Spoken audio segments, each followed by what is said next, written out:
আজ অভয়ার ন্যায় বিচারের দাবিতে আমরা যে আন্দোলন চালাচ্ছি, সেই আন্দোলনের 57 দিন পেরিয়ে 58তম দিনে আমরা পড়েছি। আমরা মহালয়ার দিন যে মহা মিছিল ও মহাসমাবেশ, সেখান থেকে কিছু ঘোষণা করেছিলাম।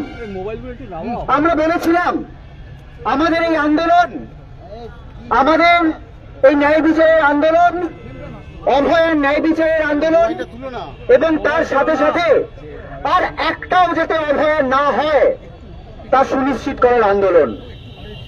সেই জায়গা থেকে আমরা কিন্তু অনেকে প্রশ্ন করেছিলেন যে তোমাদের নতুন কি 10 দফা দাবি নাকি দেখা যাচ্ছে, সেগুলো কি?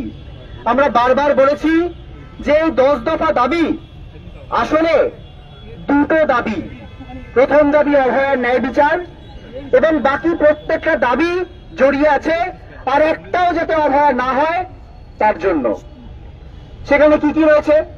সেফটি সিকিউরিটি প্রশ্নে আমাদের কিছু সুনির্দিষ্ট দাবি আছে। আজকে সুপ্রিম কোর্টে রাজ্য সরকারের আইনজীবী তারা বলছেন যে 26% না কি কাজ হয়েছে, সিসিটিভি বসানো, বাথরুম তৈরি করা, রেস্টরুম তৈরি করা। আমরা যারা কার্যত প্র্যাকটিক্যালি গ্রাউন্ডে কাজ করছি, একটা দুটো কলেজ বাদ দিয়ে 26 কেন 6% কাজ হয়নি, 6% কাজ হয়নি। আমরা দেখেছি স্বাস্থ্য ভবনের সামনে যখন আমরা বসেছিলাম, তখন তার 9 নম্বর দিনে আমাদের সার্ভাইলেন্স করার জন্য রাতারাতি 30টা সিসিটিভি বসতে পেরেছিল। কিন্তু এতদিন আন্দোলন হওয়ার পরেও, এতদিন আন্দোলন চলার পরেও, সুপ্রিম কোর্টের নির্দেশের পরেও এই সামান্য কাজটুকু এগোল না। দ্বিতীয় কি দাবি আমরা করেছিলাম? আমরা বলেছিলাম আমাদের যে সেফটি সিকিউরিটি সেটা আসলে রোগী পরিষেবার সাথে যুক্ত। রোগী পরিষেবা যদি উন্নতি করতে হয়, রোগী পরিষেবা যদি উন্নত করা যায়, সেন্ট্রাল রেফারেল সিস্টেমের মাধ্যমে রোগীর রেফারেল সিস্টেম যাতে ঠিক করা হয়, হয়রানি দূর করা যায়, অ্যাক্টিভ বেড স্ট্যাটাস যাতে তারা দেখতে পান, তাহলে তাদের রাগ অনেক কমবে। তাদের রাগ কিসের জন্য হয়? একজন রোগী যে এই যে চিকিৎসা ব্যবস্থা আসেন, তাদের রাগ হয় এই কারণে যে তাদের দুয়ারে দুয়ারে কড়া নেড়ে শেষ পর্যন্ত যখন আসেন, কোন একটা রোগীর মৃত্যু যেমন ঘটে, সেই দুঃখ তারা পান, আমরাও পাই, তার রাগের সামনে পড়ি আমরা। সেই জন্য আমরা এই দাবিগুলি করেছিলাম। আমাদের 10 দফা দাবির মধ্যে কিন্তু এই দাবিগুলো রয়েছে। আমরা বলেছিলাম ভয়ের রাজনীতি দূর হোক, থ্রেট কালচার দূর হোক। কি বলেছি? যে প্রত্যেকটা কলেজে এই যে অভিযোগগুলো আসছে, তাদের বিরুদ্ধে একটা সেন্ট্রাল ডিরেক্টিভ আসতে হবে, প্রত্যেকের বিরুদ্ধে ব্যবস্থা নিতে হবে। প্রত্যেকটা জায়গায় গণতান্ত্রিক পরিসর উন্মুক্ত করতে হবে। আরডিএ, রেসিডেন্ট ডাক্তারদের জন্য আরডিএ নির্বাচন এবং ইউজি স্টুডেন্টদের জন্য স্টুডেন্টস ইউনিয়ন ইলেকশন সুনিশ্চিত করতে হবে। আপনারা বলবেন এটা অভয়ার ন্যায় বিচারের দাবির সাথে কিভাবে সম্পর্কযুক্ত? কিভাবে? আমরা বলছি কিভাবে। আজকে গতকাল আশিস পান্ডে অর্থনৈতিক দুর্নীতির দায়ে সিবিআই এর দ্বারা গ্রেপ্তার হয়েছে। এই হচ্ছে সেই লোক যে আরজি করে থ্রেট কালচারের মাথায় ছিল। এই লোকগুলোকে সন্দীপ ঘোষের মতো লোকেরা সিলেক্ট করে করে একটা সিন্ডিকেট চালাচ্ছিল। তার মানে কি দাঁড়ালো? আমরা যদি একটা গণতান্ত্রিক পরিসর উন্মুক্ত করতে পারি, আসলে তাহলে এই থ্রেট কালচারকে অনেকাংশে আমরা স্ট্রাকচারালি দূর করতে পারবো। এই সামান্যগুলোতে দাবি, এই দাবি মানার জন্য আমাদের এত আন্দোলন করতে হয়, এত দিন ধরে। তারপর কি দাঁড়ালো? সাগর দত্তে একটা ঘটনা ঘটলো। সাগর দত্তে একজন রোগী, তিনি মারা গেলেন। মারা যাওয়ার পর কিভাবে হলো সে ব্যাপারটা? আইসিইউতে বেড ছিল না, আইসিইউ রেফার পাঠানো হলো। রেফার পাঠিয়ে যেহেতু সেখানে বেড নেই, সেখানেই আপ্রাণ চেষ্টা করা হলো, 45 মিনিট ধরে সিপিআর দেওয়া হলো, তিনি মারা গেলেন। তার যে ক্ষুদ্র পরিজন, তাদের সামনে পড়লাম আমরা জুনিয়র ডাক্তাররা। তার সাথে পিছনে কাদের ব্যাকআপে আমরা জানি না, বেশ কিছু গুন্ডা বাহিনী ঢুকলো। সেখানে আমাদের মহিলা সহকর্মীদের বলা হলো আরজিকর বানিয়ে দেওয়া হবে, অভয়া বানিয়ে দেওয়া হবে। এই গোটা জিনিসটা থেকে আমরা কিন্তু আবার কর্মবিরতিতে যেতে বাধ্য হলাম। অথচ সুপ্রিম কোর্টে কি বলা হলো? যে ডাক্তাররা নাকি বেড দেয়নি। একজন রোগীকে বেড দেওয়ার দায়িত্ব ডাক্তারদের। ওই বেডগুলো কারা ঠিক করে? একটা হাসপাতালে কটা বেড থাকবে সেটা কিভাবে ঠিক হয়? এই দায় কার? আসলে সরকার আমাদের যে ন্যায় বিচারের আন্দোলন, ন্যায় বিচারের দাবিতে আমাদের যে আন্দোলন তাকে ভয় পেয়েছে এবং সেই ভয় পেয়ে আমাদের গণশত্রু বানাতে চাইছে। আমাদের বলতে চাইছে যে ডাক্তার এক পক্ষ, রোগী আর এক পক্ষ, লড়িয়ে দিতে চাইছে। আমরা স্পষ্ট জানাতে চাই যে অভয়ার ন্যায় বিচারের দাবিতে যারা রাস্তায় রয়েছি, সেটা ডাক্তার, সেটা জুনিয়র হোক, সিনিয়র হোক, নার্স, স্বাস্থ্যকর্মী, রোগী, রোগীর পরিজন, প্রত্যেকটা মানুষ সবাই আসলে একটা পক্ষ, অভয়া পক্ষ। আর তার উল্টো দিকে যদি কেউ থেকে থাকে তাহলে সেটা সরকার, সরকার ঠিক করুক যে তারা এই পক্ষে থাকবেন, আমাদের পক্ষে থাকবেন, নাকি আমাদের গণশত্রু বানাতে চাইবেন। আমরা আজকে এখান থেকে যে কর্মসূচির কথা ঘোষণা করেছি সেটা এবার আমাদের জানিয়ে দিতে চাই। আমরা দেখলাম যে যেদিকে সুপ্রিম কোর্টে এই গোটা বিষয়টা হলো, আমাদের বহু আগে থেকে দাবি ছিল যে স্বাস্থ্য দুর্নীতির দায় নিয়ে যে প্রিন্সিপাল হেলথ সেক্রেটারি নারায়ণ স্বরূপ নিগম, তিনি ওই সুপ্রিম কোর্টে উপস্থিত ছিলেন। তিনিও দায় চাপালেন কি, যে ওই রোগী মৃত্যুর দায় সব ডাক্তারদের। আমরা এটা আবার মনে করিয়ে দিতে চাই, আমাদের দাবির মধ্যে যেমন ছিল এই থ্রেড কালচারের বিরুদ্ধে লড়াই, সেফটি সিকিউরিটির লড়াই, ঠিক তেমনি এই স্বাস্থ্য দুর্নীতির মাথায় বসে থাকা এই নারায়ণ স্বরূপ নিগম প্রিন্সিপাল হেলথ সেক্রেটারি, তাকে কিন্তু অপসারণ করতে হবে।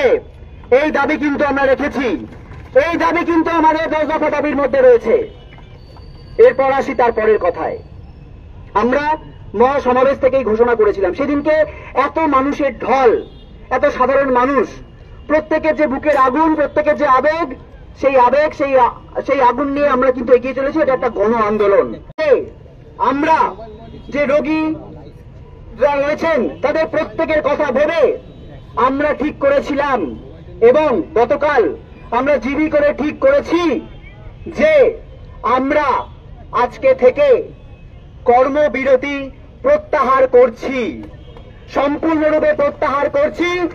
এটা যদি কেউ মনে করে থাকেন যে রাজ্য সরকার ভয় দেখাচ্ছে, রাজ্য সরকার ভাবছে আমাদের পাশে জনগণ নেই, তাই আমরা ভয় পেয়ে কর্মবিরতি তুলছি, এটা তারা ভুল ভাববেন। আসলে জনগণ আমাদের পাশে আছে এবং আমরা যে একই পক্ষ, এটা বোঝানোর জন্য আমরা কর্মবিরতি প্রত্যাহার করছি। কিন্তু তার সাথে সাথে একই সাথে আমরা তীব্রতর আন্দোলন করছি। কি করছি? আজকে পূর্ব নির্ধারিত কর্মসূচি অনুযায়ী এই ধর্মতলায় ডরিনা ক্রসিং এ এই সামনে আমরা জুনিয়র ডাক্তাররা, ওয়েস্ট বেঙ্গল জুনিয়র ডাক্তার্স ফ্রন্টের পক্ষ থেকে লাগাতার অবস্থান কর্মসূচির ডাক দিচ্ছি। এখানে আমরা বসে থাকবো, আমরা কাজে ফিরছি, আমরা বুঝিয়ে দিচ্ছি যে আমরা কাজও করছি এবং আমরা ন্যায় বিচারের দাবিতে রাস্তাতেও আছি। সেই রাস্তাটা হচ্ছে এই জায়গা। সেইখানে আমরা আজকে একটা ঘড়ি নিয়ে আমরা এসেছি। এই ঘড়ির তাৎপর্য কি? আমরা বলেছি প্রতিটা মিনিট প্রতিটা ঘন্টার হিসাব হবে, প্রতিটা মিনিট প্রতিটা ঘন্টার হিসাব হবে। সেই জন্য এই ঘড়িটা আমরা এই অবস্থান মঞ্চে আমরা রাখবো এবং আগামী 24 ঘন্টার মধ্যে যদি আমাদের দাবিগুলো না মানা হয় তাহলে এই যে অভয় পক্ষ, এই যে ডাক্তার, রোগী, নার্স, সাধারণ মানুষ সবার পক্ষ থেকে আমরা নিজেদের জীবন বাজি রাখবো, আমরা নিজেদের জীবন বাজি রাখবো। আগামী 24 ঘন্টার মধ্যে যদি আমাদের দাবি না মানা হয় তাহলে এই অবস্থান মঞ্চ থেকে কিন্তু আমরা আমরণ অনশনের দিকে এগোবো। আমরা নিজেদের জীবন বাজি রেখে প্রমাণ করব যে আমাদের যে আন্দোলন, এই যে বলা হচ্ছে রাজনৈতিক কালিমা লিপ্ত, আমাদের আর কি করার ছিল? আমরা বাধ্য হয়ে কর্মবিরতিতে গেছিলাম। আমরা সবার কথা ভেবে, রোগীর পরিজনের কথা ভেবে এবং আমাদের নিজেদের এথিক্স, আমরা যে যন্ত্রণা ক্লিষ্ট, রাজ্য সরকার এটার সুযোগ দিচ্ছে যে আমাদের যে যন্ত্রণা, আমরা যে চিকিৎসা করতে পারছি না, আমরা চাইছে যে বারবার এরকম প্রয়োগ করা হোক এবং আমরা যাতে না ফিরতে পারি। আমরা আজকে প্রমাণ করব। আমরা ঘড়ি বেঁধে দিচ্ছি এবং আগামী 24 ঘন্টার মধ্যে আমাদের এই দাবি যদি না মানা হয় তাহলে আমরা আমাদের নিজেদের জীবন বাজি রাখবো। আমরা দেখব আমাদের দাবি মানতে, এই কথা সামান্য দাবি মানতে আমাদের জীবন কেন বাজি রাখতে হলো সেটা সাধারণ জনগণ বুঝে নেবে। এরপর আসি আজকের ঘটনায়। এই কথা বলার কথা ছিল আমাদের অনেক আগে। আজকে এসএসকেএম থেকে মিছিল করে এসে আমাদের এখানে অবস্থান মঞ্চে বসার কথা ছিল এবং সেখান থেকেই এই ঘোষণা করার কথা ছিল। আমরা কি দেখলাম? আমরা দেখলাম আমাদের যে স্টেজ বানানো হবে তার জন্য খাট নিয়ে আসার জন্য ডেকোরেটরস আসছিল, তার সাথে আমাদের জুনিয়র, আমাদের সতীর্থ, আমাদের ভাই তারা ওখানে ছিলেন।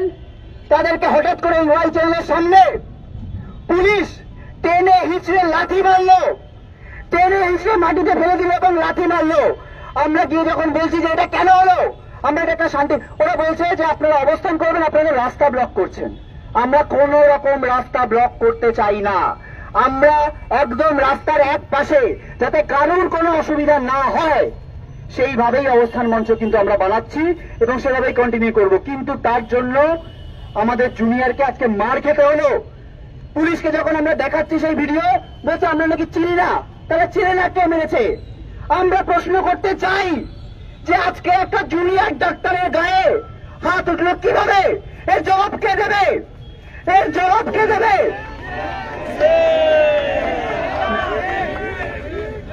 আমরা ঠিক যেমন আমাদের 10 দফা দাবি নিয়ে যেমন অবস্থানে বসছি, গড়ি বেঁধে নিচ্ছি, প্রয়োজনে নিজের জীবন বাজি রাখছি, তার সাথে সাথে অবিলম্বে নিঃশর্ত ক্ষমা চাইতে হবে। আমাদের জুনিয়রের গায়ে হাত উঠেছে, এটা আমরা কিন্তু ছেড়ে দেব না। নিঃশর্ত আমাদের যখন বলা হচ্ছে, ওরা কি বলছে যে আমাদের একটা লিখিত অভিযোগ দিন, একটা লিখিত অভিযোগ দিন যে আপনাদের সাথে যে এরকম ঘটেছে আমরা তো কোনো জানি না, একটা লিখিত অভিযোগ দিন। আমাদের চোখের সামনে এই ঘটনা ঘটেছে, আমরা ভিডিও দেখেছি, আমরা লিখিত হয়তো জানাবো, কিন্তু এইটুকু সদিচ্ছা নেই। এইটুকু সদিচ্ছা নেই, এইটুকু ওরা বলতে পারছেন না যে যে ঘটনা জুনিয়র ডাক্তারের সাথে হয়েছে সেটা ভুল হয়েছে।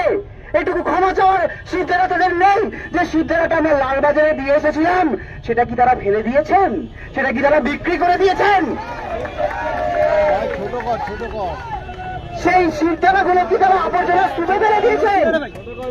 আমরা কিন্তু আমাদের সিদ্ধারার জোর দেখাবো এবং এই যে আন্দোলনের কথা বললাম সেই আন্দোলন চালাবো। তার সাথে আরো কিছু কথা আমরা বলে রেখেছিলাম। এই যে আন্দোলন তীব্রতর হবে তার সাথে সাথে আমরা কিন্তু এটাও বলেছিলাম যে সিবিআই এর প্রতিও কিন্তু আমাদের এই আন্দোলনের মধ্যে দিয়ে আমরা চাপ সৃষ্টি করতে চাইছি। আমরা মনে করি গতকাল এই যে গ্রেপ্তার হয়েছে আশিস পান্ডে, সেটা আসলে আমরা যে আন্দোলন চালিয়ে যেতে পারছি এই ঝাঁজের সাথে, আমরা ডাক্তাররা, সাধারণ মানুষ সবাই মিলে যে আন্দোলনটা চালাতে পারছি, তার ফলে চাপে পড়ে এই ঘটনাগুলো ঘটছে। আমরা যদি আজকে আন্দোলন ছেড়ে রাজপথ ছেড়ে ফিরে যাই তাহলে এটুকুও হবে না। তাই ঠিক যেমন আমরা এখানে অবস্থান মঞ্চ করব, ঘড়ির কাঁটা বেঁধে দিয়ে নিজেদের জীবন বাজি রাখবো, ঠিক তেমনি প্রয়োজন হলে আমরা দিল্লি অব্দি যাব। আমরা দিল্লিতে গিয়ে এই সিবিআই এর যে অমীমাংসিত যত মামলা রয়েছে, যেখানে বিচার হয়নি, যেখানে সুপ্রিম কোর্ট সুমত হয়ে বিভিন্ন কেস নিয়েছেন কিন্তু তার বিচার হয়নি, সেইগুলো নিয়ে প্রয়োজনে ন্যাশনাল প্রেস মিট করব। বাকি গোটা ভারতের সমস্ত যে আরডিএ গুলো রয়েছে, সাধারণ মানুষ রয়েছেন, তাদের সাথে মিলে আমাদের আন্দোলন, এবং এটাও যদি মনে করা হয় এই যে অবস্থান বিক্ষোভ হোক, তারপরে নিজেদের জীবন বাজি রাখা হোক, সেটাও কিন্তু এই আন্দোলনের শেষ নয়। আমরা কিন্তু যতদিন না পর্যন্ত অভয়ার ন্যায় বিচার পাচ্ছি, অভয়ার ন্যায় বিচার পাচ্ছি এবং অভয় আর একটা অভয়া না হয় সেটা সুনিশ্চিত করতে পারছি, ততদিন আমাদের আন্দোলন চলবে। আমরা রাজপথ ছাড়ব না। অভয়া ভয় নাই, রাজপথ ছাড়ি নাই। Thank you thank you Hindi में इंग्लिश चलो चलो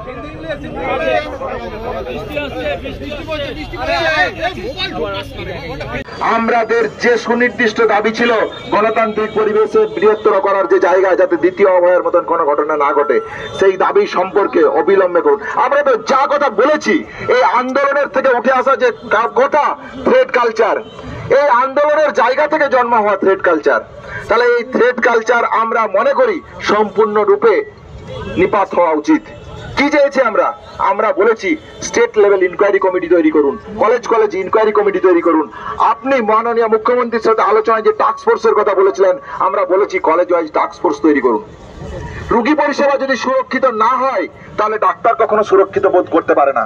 সেই জায়গা থেকেই আমরা বলেছি যে বেড মনিটরিং সিস্টেম আপনি শুরু করুন, আপনি প্রপার রেফারাল সিস্টেম তৈরি করুন, আপনি যে শূন্য পদগুলো আছে সেগুলোকে ভর্তি করার চেষ্টা করুন, ডাক্তার, স্টুডেন্ট, টিচার এই জায়গাগুলোকে আপনি ভর্তি করুন।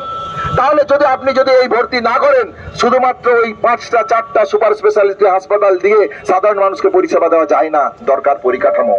তাহলে পরিকাঠামো এবং ব্যবস্থাকে সচল করার যে প্রয়াস যদি না রাখেন, আপনাদের দিক থেকে যদি সদর্থক প্রয়াস না থাকে, তাহলে আমরা যে হুঁশিয়ারির কথা দিয়েছি সেটাকে শুধু হুঁশিয়ারি বলে মনে করবেন না, আমাদের নমনীয়তাকে আপনারা দুর্বলতা বলে ভাববেন না। সেই জায়গা থেকে বলছি, আমাদের যে দাবি, সেই দাবি অত্যন্ত ন্যায়সঙ্গত, যুক্তিসঙ্গত। সেই জায়গা থেকে আমরা বলতে চাই, অবিলম্বে 24 ঘন্টা সময়সীমার মধ্যে আমাদের অতি দ্রুততার সাথে আমাদের এই দাবি পূরণ করুন। ইনভেস্টিগেশন চলুক, তদন্ত প্রক্রিয়া চলুক, কিন্তু আমরা বারবার যে জায়গা থেকে বলে থাকছি, এই ঘটনার মোটিভ কি, এই মোটিভ জানা দরকার। এই মোটিভ জানা না থাকলে দ্বিতীয় অভয়া যে আর কলেজের বুকে ঘটবে না, সে কথা আমরা বলতে পারি না। তাহলে সিবিআই তো সহতদন্তকারী অফিসারদের কাছে আজ বলে যেতে চাই, আপনারা এই ঘটনায় কে প্রকৃত দোষী তাদের শনাক্ত করুন, আইডেন্টিফাই করুন, অ্যারেস্ট করুন। আপনারা এই ঘটনার মোটিভ কি, সেই মোটিভকে প্রকাশ্যে আনুন, সামনে আনুন।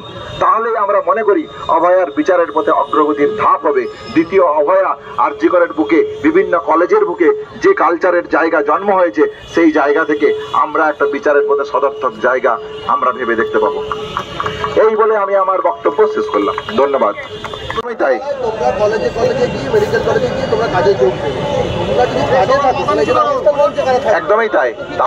তাহলে যেটা যে জায়গাটা আসছে, যে আমরা যে সুনির্দিষ্ট কর্মসূচি ঘোষণা করেছি, আমরা তো 24 ঘন্টার সময় দিয়েছি। যদি আমাদেরকে মনেই করা হয় যে আমাদের যে জায়গা, আমাদের যে দাবি দেওয়া আছে, সেই দাবি দেওয়া যদি মেনে নেয়, তাহলে এই জায়গা আর আসবে না। যদি মনে করে রাজ্য প্রশাসন যে আমাদের দাবি দেওয়া অযৌক্তিক, তাহলে আমরা তো আমাদের কর্মসূচির কথা ঘোষণা করেইছি। তাহলে আমাদের যে কাজ আছে, সেই কাজকে বেঁধে রেখে, সেই কাজ করেই আমরা এই কমন ধর্ণা মঞ্চে বসবো, কমন প্রোটেস্ট মঞ্চে বসবো, এবং আমাদের যে সুপরিকল্পিত কর্মসূচি আছে সেই কর্মসূচি পালন করব। এই যে গ্রেপ্তার হচ্ছে, সিবিআই যে গ্রেপ্তার করছে, একে একে যে বিভিন্ন গ্রেপ্তার হচ্ছে, আপনারা কি মনে করছেন এটা সঠিক পথে, না এটা ছোটখাটোদের ধরে বাকিদেরকে? একদমই তাই। যে জায়গাটা বলার, সেই জায়গাটা হচ্ছে যে প্রকৃত দোষী কারা, সেই দোষীকে আইডেন্টিফাই করা এবং অ্যারেস্ট করা। এই ঘটনার মোটিভ কি, সেই মোটিভকে সামনে আনা। যদি এই মোটিভ সামনে না আসে, তাহলে আমরা বলতে পারবো না এই ক্যাম্পাসে দ্বিতীয় অভয়া ঘটবে না। তাহলে এবং এই ঘটনার সাথে যারা জড়িত, সেটা এক্স প্রিন্সিপাল সন্দীপ ঘোষ হতে পারে, টালা থানার ওসি হতে পারে, আশিস পান্ডে হতে পারে। তাহলে সমস্ত জায়গাকে আমরা মনে করি যে এক্সপ্লোর করা উচিত এবং সুপ্রতিষ্ঠিত বিচার প্রতিষ্ঠা করা উচিত। ন্যায় বিচারের জায়গাতে আমরা কোনো রকমের কোনো কম্প্রোমাইজ আমরা চাই না। আমরা মনে করি যে হ্যাঁ, সিবিআই তদন্ত করছে, কিন্তু এই তদন্ত আরো দ্রুততার সাথে হওয়া উচিত। এই তদন্তের সমস্ত জায়গাকে এক্সপ্লোর করা উচিত, এবং যারা প্রকৃত দোষী আছে, শুধুমাত্র যে এক্স প্রিন্সিপাল সন্দীপ ঘোষ এই জায়গা থেকে নয়, প্রকৃত দোষীকে, এই ঘটনা, নারকীয় ঘটনা কিভাবে ঘটানো হলো, আরজি করের অভ্যন্তরে কি এমন ছিল যার জন্য এরকম একটা নারকীয় ঘটনা আরজি করের অভ্যন্তরে ঘটলো। তাহলে এই টোটাল জায়গাটা যদি আজকে সমস্ত জায়গায় যদি প্রকাশ্যে না আসে, আমরা ছাত্ররা কিভাবে সুরক্ষিত ফিল করতে পারি? সেই জায়গা থেকেই আমরা বলছি, তদন্ত হয়তো চলছে, কিন্তু সেই তদন্ত আরো স্পিডি হতে হবে এবং প্রপার তথ্য প্রমাণ সহ স্বচ্ছতার সাথে এই তদন্ত প্রক্রিয়াকে সম্পূর্ণ করতে হবে।